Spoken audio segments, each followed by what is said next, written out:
বন্ধুরা রাসেল সিস্টেমের পক্ষ থেকে তোমাদের সবাইকে আরো একবার স্বাগত জানাচ্ছি। আমি তাহলে রাসেল মোহাম্মদ তোমাদের মাঝে আবার হাজির হলাম ইংরেজি গ্রামারের আরো একটি গুরুত্বপূর্ণ ক্লাস নিয়ে। আজকে আমরা আলোচনা করব সাবঅর্ডিনেট ক্লজ নিয়ে। তোমরা ইতিমধ্যে জেনেছ গত ক্লাসে আমরা ক্লজের বেসিকটা নিয়ে আলোচনা করেছিলাম, ক্লজের সংজ্ঞা, ক্লজের শ্রেণীবিভাগ এবং ক্লজের বৈশিষ্ট্যগুলো নিয়ে আলোচনা করেছিলাম।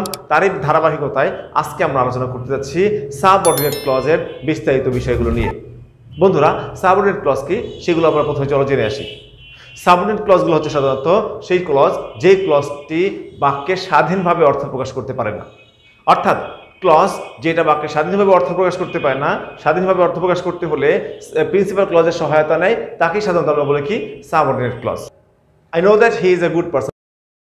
বন্ধুরা এই বাক্যটার দিকে একটু খেয়াল করে দেখো, I know that he is a good person. এই অংশটুকুর মধ্যে কিন্তু দুইটা ক্লজ রয়েছে।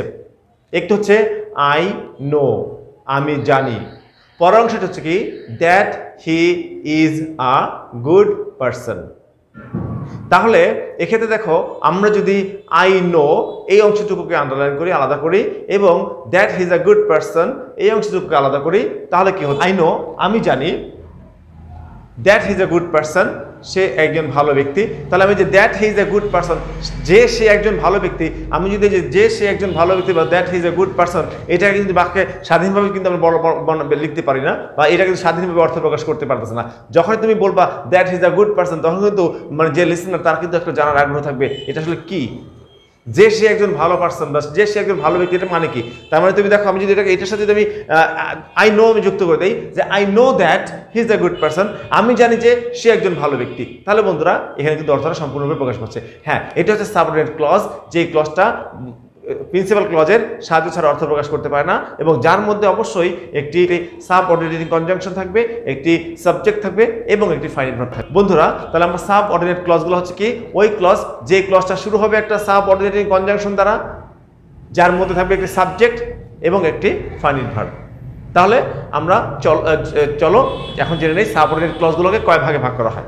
সাবঅর্ডিনেট ক্লজকে মোট তিনটি ভাগে ভাগ করা হয়। প্রথমটি হচ্ছে নাউন ক্লজ, অ্যাডজেক্টিভ ক্লজ এবং অ্যাডভার্ব ক্লজ। তাহলে সাবঅর্ডিনেট ক্লজগুলোকে তিন ভাগে ভাগ করা হচ্ছে, নাউন ক্লজ, অ্যাডজেক্টিভ ক্লজ এবং অ্যাডভার্ব ক্লজ। তো আজকে আমাদের এই ক্লাসে আমরা আলোচনা করব নাউন ক্লজের বিস্তারিত ব্যবহার নিয়ে। আশা করি ভিডিওটি না টেনে সম্পূর্ণভাবে দেখবে, আর এই ভিডিওটি দেখার মাধ্যমে তোমরা নাউন ক্লজ সম্পর্কে বিস্তর ধারণা অর্জন করবে। প্রথমে বলি নাউন ক্লজ কি।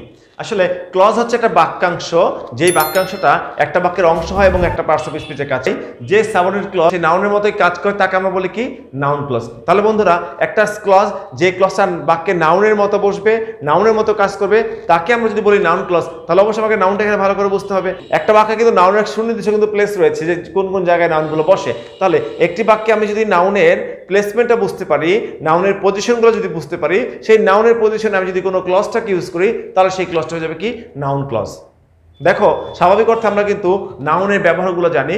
নাউনের প্রথমে নাউনের যে বাক্যে ব্যবহার পজিশনগত যে ব্যবহারটা, নাউনের ব্যবহার কি দেখো তো, as a subject of verb, as an object of verb, as an object of preposition, as a complement and as an appositive of noun or pronoun. তাহলে এই দেখো নাউনের ব্যবহার। তাহলে এই যে আমি চারটা পাঁচটা অপশন লিখেছি যে সাবজেক্ট অফ ভার্ব, যেমন নাউন যেমন একটা বাক্যে ভার্বের সাবজেক্ট হিসেবে কাজ করে, ঠিক একইভাবে নাউন ক্লজও কিন্তু বাক্যে সাবজেক্ট হিসেবে কাজ করতে পারে। চলো আমরা একটা উদাহরণ দেখে আসি। That he is ill is known to me. এই বাক্যটা দিকে খেয়াল করে দেখো, দ্যাট হি ইজ ইল এই ক্লজটি বসেছে সামনে, ইজ নোন টু মি আমার কাছে জানা বা আমি বিষয়টা জানি। তাহলে এই টোটাল বাক্যটা একটা কমপ্লেক্স সেন্টেন্স। এই কমপ্লেক্স সেন্টেন্সে আমরা শব্দগুলোকে আন্ডারলাইন করে দেখো তো, এখানে ভার্ব হচ্ছে কি is known, is known verb, me হচ্ছে কি অবজেক্ট। তাহলে ইজ নোন টু মি এটা হচ্ছে ভার্ব প্লাস অবজেক্ট। তাহলে তুমি খেয়াল করে দেখবা, তাহলে আমরা এই যে that he is ill is known to me, that he is ill এই অংশটুকু তাহলে কি একটা নাউন একটা সাবজেক্ট হিসেবে বসছে। তাহলে দেখো এখানে দ্যাট হি ইজ ইল এই অংশটুকু এই ক্লজটুকু কিন্তু বাক্যে সাবজেক্ট হিসেবে বসেছে, তাই এই ক্লজটির নাম হচ্ছে কি নাউন ক্লজ। তাহলে বন্ধুরা আমরা নাউন ক্লজ বাক্যে সাবজেক্টের মতো বসতে পারে, অর্থাৎ একটি বাক্যে সাবজেক্ট যেরকম নাউনের সাবজেক্ট যেরকম ভার্বের আগে বসে, নাউন ক্লজটাও কিন্তু আমরা ভার্বের আগে বসাবো। অর্থাৎ একটা নাউন যেমন ভার্বের আগে বসে সাবজেক্টের কাজ করে, নাউন ক্লজও কিন্তু ভার্বের আগে বসে একটা সাবজেক্টের কাজ করে। চলো আমরা আরো উদাহরণ দেখে আসি। Where Sumi lives is not known to me. একটু এই বাক্যটা দিকে খেয়াল করে দেখো, হোয়ার সুমি লিভস, সুমি যেখানে থাকে, is not known to me, আমার কাছে তা জানা নাই। তাহলে কি হোয়ার সুমি লিভস, সুমি যেখানে থাকে, ইজ হচ্ছে কি ভার্ব, হোয়ার সুমি লিভস হচ্ছে টোটাল হচ্ছে কি একটা দেখো তো সাবজেক্ট, আর পরবর্তী তুমি দেখো is not known to me, আমার কাছে জানা না, এটা ভার্ব। তাহলে একটু খেয়াল করে দেখবা এখানে কি হচ্ছে হোয়ার সুমি লিভস, এটা বাক্যে সাবজেক্ট হিসেবে আসছে, বাক্যে নাউনের মতো কাজ করেছে, তাই হোয়ার হি লিভস এটা হচ্ছে কি একটা নাউন ক্লজ। তাহলে বন্ধুরা নাউন ক্লজের এই অংশটুকু আশা করি আমরা বুঝতে পেরেছি। Who has done this will be punished, who has done this, যে এই কাজটা করেছে, উইল বি পানিশড, তাকে শাস্তি দেওয়া হবে। তাহলে একটু খেয়াল করে দেখবো যে will be punished, who has done this will be punished, এই যে হু হ্যাজ ডান দিস এটা কি হলো, এটা কিন্তু একটা নাও সাবজেক্ট হিসেবে বসছে, অর্থাৎ উইল বি পানিশড, এখানে ওই যে উইল বি পানিশড এই উইল ভার্বের সাবজেক্ট কিন্তু হু হ্যাজ ডান দিস, তাহলে হু হ্যাজ ডান দিসটা এখানে একটা নাউন ক্লজ। সবচেয়ে গুরুত্বপূর্ণ একটা বিষয় খেয়াল করে দেখবো বন্ধুরা, নাউন ক্লজগুলোকে কিন্তু আমরা ব্যক্তিবাচকের বেলায় প্রোনাউন ইউজ করে, যেমন হি সি দে ইউজ করে, এবং অব্যক্তিবাচকের বেলা কিন্তু আমরা ইট ইউজ করে কিন্তু নাউন ক্লজটাকে আমরা রিপ্লেসমেন্ট করতে পারি। অর্থাৎ যখন তুমি কোনো ক্লজের পরিবর্তে ইট বসাবা, যখন ইট বসানোর পরে বা হি বসাবা, সি বসাবা বা দে বসাবা, এরপরে যখন দেখবো যে বাক্যটা অর্থপূর্ণ হচ্ছে, তাহলে মনে করবো যে ওই ক্লজটাই নাউন ক্লজ। একটু খেয়াল করে দেখো, আমি এখন যেটা বলছি, who has done this will be punish, who has done this will be punish, আমি এখানে যদি হু হ্যাজ ডান দিস, এই যে হু হ্যাজ ডান দিস এই বিষয়টা কি, এটা একটা ব্যক্তিকে নির্দেশ করেছে না, যে এই কাজটি করেছে। হ্যাঁ, এখন দেখো হু হ্যাজ ডান দিস, আমি টোটাল অংশটুকু যদি বাদ দিই, আমি এখানে কোনো নাম লিখি যে Hasan has done this, Rasel has done this, she has done this, তাদের আমার কিন্তু অর্থপূর্ণ হচ্ছে। অর্থাৎ আমি এখানে একটা নাউন ক্লজের পরিবর্তে আমি যদি একটা নাউন বা প্রোনাউন ইউজ করি, তাহলে যদি বাক্যটা অর্থপূর্ণ হয়ে যায়, তাহলে বুঝতে হবে সেটা একটা নাউন ক্লজ। তাহলে আমরা শিখেছিলাম নাউন ক্লজের ব্যবহার, সেই ব্যবহারগুলোর মধ্যে প্রথমে শিখেছিলাম noun clause will be use as a subject of verb, এবং তারপরে শিখেছিলাম কি noun clause will be use as an object of verb. তাহলে চলো নাউন ক্লজের আমরা অবজেক্ট হিসেবে কতগুলো ব্যবহার দেখে আসি।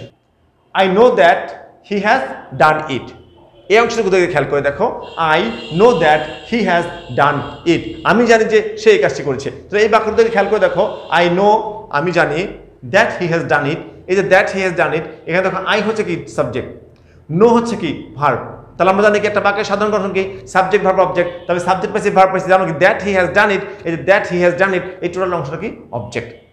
তাহলে এটা হচ্ছে এখানে হচ্ছে দ্যাট হি হ্যাজ ডান ইট, এটা হচ্ছে একটা নাউন ক্লজ, কারণ এটা একটা বাক্যে অবজেক্ট হিসেবে বসেছে। এখন দেখো আমরা কিন্তু যে ট্রিক্সটাকে শিখেছিলাম যে নাউন ক্লজগুলোকে তুমি যদি ফাইন্ড আউট করতে চাও, তাহলে সেখানে কিন্তু ওই ক্লজটার পরিবর্তে তুমি বস্তুবাচক বা ব্যক্তিবাচক ব্যক্তিবাচকের ক্ষেত্রে হি সি অথবা দে ইউজ করতে পারি, বস্তুবাচকের ক্ষেত্রে আমরা কিন্তু ইট ইউজ করে সেটা কিন্তু রিপ্লেস করে যদি অর্থটা মিলে যায়, তাহলে সেটা হবে নাউন প্লেস না নাউন ফ্রেজ। একটু খেয়াল করে দেখো, I know that he has done it, এখানে দ্যাট হি হ্যাজ ডান ইট যদি বাদ দেয়া আমি যদি লিখি ইট, আই নো ইট, আমি এটা জানি। তাহলে দেখো বন্ধুরা অর্থটা কিন্তু মিলে যাচ্ছে। তাহলে কি দ্যাট হি হ্যাজ ডান ইট এটা হচ্ছে একটা নাউন ক্লজ। তাহলে চলো আমরা আরো একটু উদাহরণ খেয়াল করি। I understood what he said, এনে একটু খেয়াল করে দেখবা, আই আন্ডারস্টুড, আমি যদি বলি এরকম আই আন্ডারস্টুড ইট, আমি এটা বুঝতে পারি, আমি এটা বুঝতে পেরেছি। So I understood what he said, I understood ইট, আমি যদি ইটের পরিবর্তে লিখি হোয়াট হি সেইড, তাহলে এখানে হোয়াট হি সেইডটা কিন্তু একটা নাউন ক্লজ, কারণ এটা এই যে আই আন্ডারস্টুড এই সাবজেক্ট হচ্ছে আই, আন্ডারস্টুড হচ্ছে কি একটা ভার্ব, আর এই ভার্বের পরে হচ্ছে কি হোয়াট হি সেইড, এই হোয়াট হি সেইড হচ্ছে কি এখানে একটা ক্লজ। তাহলে এই যে হোয়াট হি সেইড যা সে বলেছে এই টোটাল অংশটুকু দেখাতো এই যে আন্ডারস্টুডের অবজেক্ট, তাহলে আমি এখানে সাবজেক্ট পাচ্ছি কি আই, ভার্ব পাচ্ছি কি আন্ডারস্টুড, হোয়াট হি সেইড এটা হচ্ছে কি অবজেক্ট। তাহলে এই যে হোয়াট হি সেইড এই অবজেক্টটা আমরা যেহেতু পেয়েছি, যেহেতু এই হোয়াট হি সেইড এখানে একটা ক্লজ, তাই এই ক্লজটাকে আমরা বলবো নাউন ক্লজ, কারণ এই ক্লজটি বাক্যে নাউনের জায়গায় বসছে, নাউনের মতো কাজ করছে। তাহলে বন্ধুরা আমরা এখানে জানলাম নাউন ক্লজের ব্যবহার, এক নাম্বারটা জানছি noun clause will be used as a subject of verb, দুই নাম্বার জানছি noun clause will be used as an object of verb, এখন আমরা জানবো noun clause will be used as an object of preposition also. Okay, so noun clause কিন্তু বাক্যে কিন্তু প্রিপজিশনের object হিসেবে ব্যবহৃত হতে পারে। প্রিপজিশনের অবজেক্ট হিসেবে যখন নাউন ক্লজটাকে ব্যবহার করা হবে মানে তখন এরকম হবে, our prosperity depends on how hard we work. Our prosperity এটা কিন্তু একটা সাবজেক্ট, ডিপেন্ডস কিন্তু একটা ভার্ব, অন একটা preposition. our prosperity depends on আমাদের উন্নয়ন নির্ভর করে how hard we work, how hard we work, আমরা কতটুকু কঠোর পরিশ্রম করি তার উপরে। অর্থাৎ একটু খেয়াল করে দেখবা এখানে কিন্তু যেটা আসছে, এখানে একটা প্রিপোজিশন আসছে কি অন, তো আমরা জানি কিন্তু ওয়ান প্রিপোজিশনের অবজেক্ট কিন্তু হয় নাউন। তাহলে এখানে যেহেতু এই ওয়ানের পরে বসছে কি হাউ হার্ড উই ওয়ার্ক, এই একটা ওয়ানের পরে আমি একটা ক্লজ বসাইছি, যেহেতু এই অনের পরে আমি ক্লজ বসাইছি তাহলে এই ক্লজটা হবে কি নাউন ক্লজ, কারণ নাউন কিন্তু প্রিপোজিশনের পরে বসে। তাই যদি প্রিপোজিশনের পরে কোনো ক্লজটাকে ইউজ করা হয় তাহলে সেই ক্লজটার নাম হয়ে যাবে নাউন ক্লজ। তাহলে বন্ধুরা our prosperity depends on how hard we work, আমরা যতটুকু কঠোর পরিশ্রম করি তার উপরে। তাহলে এখানে হচ্ছে কি হাউ হার্ড উই ওয়ার্ক, এই শব্দটা হচ্ছে কি একটা নাউন ক্লজ, এটা হচ্ছে প্রিপোজিশনাল অবজেক্ট হিসেবে ব্যবহৃত হয়েছে। I can not understand the meaning of what he said, এই বাক্যটিকে খেয়াল করে দেখো, I subject, can not understand verb, the meaning object, আমি সাবজেক্ট পাইছি, ভার্ব পাইছি, অবজেক্ট পাইছি। এরপর দেখো অফ তো একটা প্রিপোজিশন, তো আমরা জানি প্রিপোজিশনের পরে কি বসে নাউন বসে। তাহলে কি I can not understand the meaning of what he said, এই যে হোয়াট হি সেড, এই হোয়াট হি সেড ক্লজটা কোথায় বসে দেখো তো, অফের পরে বসছে। অফ যেহেতু প্রিপোজিশন তাই প্রিপোজিশনের পর আমরা জানি নাউন বসে, তাই হোয়াট হি সেড এটা হচ্ছে একটা নাউন ক্লজ। তাহলে বন্ধুরা নাউন ক্লজের তিনটা ব্যবহার আমাদের অলরেডি শিখা হয়ে গেছে। একটা নাউন কিন্তু বাক্যে কমপ্লিমেন্ট হিসেবে ব্যবহৃত হতে পারে, সো নাউন ক্লজ বাক্য কিন্তু কমপ্লিমেন্ট হিসেবে ব্যবহৃত হবে। আর কমপ্লিমেন্টটা কিন্তু হয় দুই রকমের, একটা হচ্ছে সাবজেক্ট কমপ্লিমেন্ট যেটা সাবজেক্টের কমপ্লিমেন্ট হিসেবে কাজ করবে, আর হচ্ছে অবজেক্ট কমপ্লিমেন্ট যেটা কিন্তু অবজেক্টের কমপ্লিমেন্ট হিসেবে কাজ করবে। তাহলে আমরা প্রথমে চলো জেনে আসি সাবজেক্ট কমপ্লিমেন্ট হিসেবে নাউন ক্লজের ব্যবহার। আচ্ছা, সাবজেক্ট কমপ্লিমেন্ট হিসেবে নাউন ক্লজের ব্যবহারটা হচ্ছে এরকম, যেই নাউন ক্লজে যে কথাগুলো বলা হবে সেই কথাগুলো তার মতো সাবজেক্টটাকে নির্দেশ করবে। ঠিক আছে, একটু উদাহরণ থেকে আসো, this is what is said, একটু খেয়াল করে দেখবা বন্ধুরা, এখানে কি আছে দিস ইজ, এটি হয় হোয়াট হি সেড। এই যে হোয়াট হি সেড, এই হোয়াট হি সেডটা কি আসছে, এই হোয়াট হি সেডটা কিন্তু এই যে ইজের পরে আসছে। আমরা জানি কি ইজ হচ্ছে একটা লিঙ্কিং ভার্ব, আর সাধারণত কমপ্লিমেন্টগুলো কিন্তু লিঙ্কিং ভার্বের পরেই বসে। তো এখন একটু খেয়াল করে দেখবা এখানে this subject, what is said, এই হোয়াট ইজ সেডটা হচ্ছে কিন্তু কমপ্লিমেন্ট, কারণ এই হোয়াট ইজ সেডটা কাকে নির্দেশ করছে, দিসটাকে নির্দেশ করছে। দিস মানে এটা হয় সেটাই যা সে বলেছিল, এই যে হোয়াট ইজ সেড এইটা কিন্তু দিসটাকে নির্দেশ করে, দিসের কমপ্লিমেন্ট, তাই এখানে হচ্ছে কি সাবজেক্ট কমপ্লিমেন্ট। আমরা আরেকটা উদাহরণ যদি খেয়াল করে দেখি, what I want to say, what I want to say is that it is difficult to do. এখন আমরা জানবো অবজেক্ট কমপ্লিমেন্ট হিসেবে। অবজেক্ট কমপ্লিমেন্ট হচ্ছে কি মানে যখন একটা নাউন, আমরা কিন্তু জানি নাউন কিন্তু অবজেক্টের পরে কমপ্লিমেন্ট রূপে বসতে পারে। একটা উদাহরণ হিসেবে আমরা খেয়াল করতে পারি, দেখো আমি যদি বলি she is a liar, she is a liar, এখানে দেখো শি হচ্ছে সাবজেক্ট, ইজ হচ্ছে ভার্ব, এই লায়ার হচ্ছে কিন্তু এখানে অবজেক্ট না, কারণ এই লায়ারটা কিন্তু শি কিন্তু লায়ার। তাহলে এই যে শি এর কমপ্লিমেন্ট হচ্ছে কি এখানে এ লায়ার, তাহলে এই লায়ারটা কে, শিটা কিন্তু বাকি সাবজেক্ট, তার মানে এখানে এ লায়ার হচ্ছে সাবজেক্ট কমপ্লিমেন্ট। আর অবজেক্ট কমপ্লিমেন্টটা খেয়াল করে দেখো যে we made him captain, we made him captain, তাহলে একটু খেয়াল করে দেখবা উই সাবজেক্ট, মেড হচ্ছে ভার্ব, হিম হচ্ছে অবজেক্ট, ক্যাপ্টেন, এই ক্যাপ্টেনটা কি, ক্যাপ্টেন হচ্ছে একটা কমপ্লিমেন্ট। দেখো এই ক্যাপ্টেনটা কার পরিবর্তে বসছে, দেখো উই মেড হিম, আমরা তাকে বানাইছি ক্যাপ্টেন, এই ক্যাপ্টেনটা কি, ক্যাপ্টেন হচ্ছে সে কে, সেই হচ্ছে ক্যাপ্টেন। তাহলে এই যে ক্যাপ্টেনটা কাকে নির্দেশ করছে, অবজেক্টকে, অবজেক্টের এই যে ক্যাপ্টেনটাকে, ক্যাপ্টেন বলতে কিন্তু সে, তাহলে এখানে এটা কিন্তু একটা অবজেক্ট কমপ্লিমেন্ট, যে কমপ্লিমেন্ট অবজেক্টের অনুযায়ী বসে আর সাবজেক্ট কমপ্লিমেন্ট সাবজেক্ট অনুযায়ী বসে। তাহলে বন্ধুরা এই যে অবজেক্ট কমপ্লিমেন্ট বা সাবজেক্ট কমপ্লিমেন্ট, আমরা এটা কিন্তু জানি যে একটা বাক্যে অবজেক্ট হিসেবে অবজেক্টের পরে যে কমপ্লিমেন্টগুলো বসে সেই কমপ্লিমেন্টগুলো কিন্তু হয় সাধারণত নাউন। তাহলে যদি কখনো অবজেক্টের পরে কমপ্লিমেন্ট হিসেবে কোনো ক্লজ বসে তাহলে সেই ক্লজটা হয়ে যাবে নাউন ক্লজ। আবার বলতেছি অবজেক্টের পরে যখন কোনো কমপ্লিমেন্ট পড়বে তাহলে সেই কমপ্লিমেন্ট হয়ে যাবে কি নাউন ক্লজ। তাহলে বন্ধুরা চলো আমরা অবজেক্ট কমপ্লিমেন্টটাকে একটা উদাহরণ থেকে বোঝার চেষ্টা করি। I can give you what you like, I can give you what you like, একটু খেয়াল করে দেখবা আই হচ্ছে সাবজেক্ট, ক্যান গিভ হচ্ছে ভার্ব, ইউ হচ্ছে অবজেক্ট। হোয়াট ইউ লাইক যা তুমি পছন্দ করো, এখন এই যা তুমি পছন্দ করো বা তোমার পছন্দের বিষয়গুলো এটা কিন্তু কার, এটা কিন্তু দেখো তো এখানে কিন্তু ইউ এর সাথে ইউ এর কমপ্লিমেন্ট রূপে বসেছে।